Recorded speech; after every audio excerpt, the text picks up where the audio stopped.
Here we are at our example 2C from our 2.4 number 17 notes. We're asked to write an equation for the line that contains these 2 points on it. Now with any 2 points, immediately what we can always do is find the slope between these 2 points. So again, m is equal to our y2 minus y1 over our x2 minus x1. First of all, we're going to have to go ahead then and label which one is our x1, y1 and which one is our x2, y2. It really does not matter which one is which, just as long as we are consistent with the algebra. So let's go ahead then and just say that this one then is x1, y1, and that this guy is going to be our x2, y2. From here, all we're going to go ahead and do is plug in our values.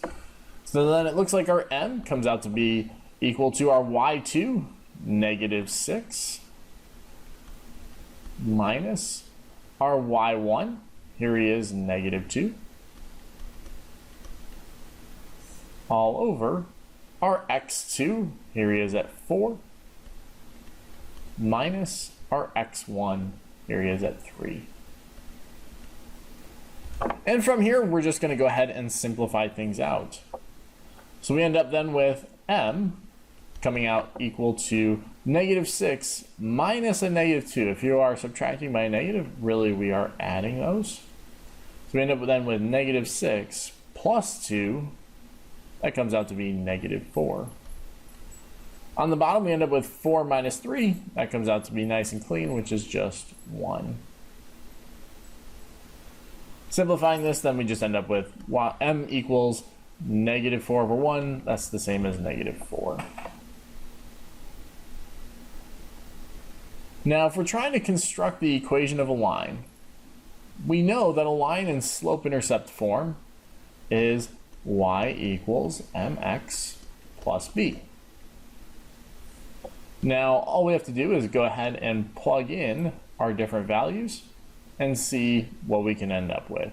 So we know our y. We actually have 2 to choose from. We'll go with this point right here, 3, -2. So it looks like our y value there is -2 equals the slope that we just found, which was -4, times the x coordinate that this point happens to reside on. In this case, 3 plus some b.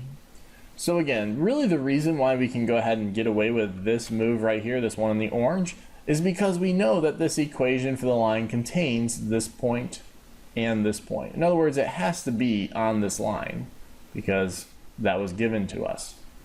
And also we just found our slope that it has to work for too. Right now though, the only thing we don't know is our y-intercept. But going ahead and solving for that, we end up with -2 equals -4 times +3 comes out to be -12 plus b.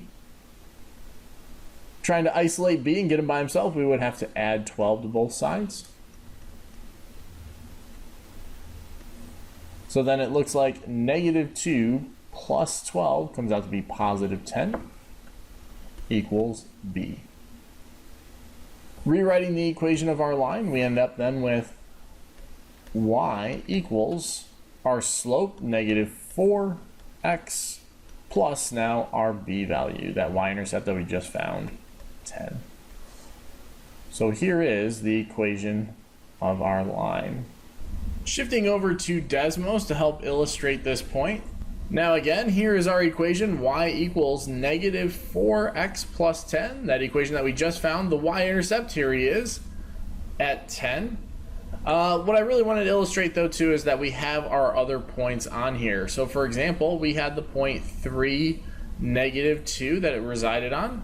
And so if you can just see, I'm kind of going down, and there is 3, -2 that this line does happen to hold to. Also, we do have that point 4, -6. So again, the reason why we keep x and y just as x and y inside of our equation is because we have all of these different x, y values that it will work for.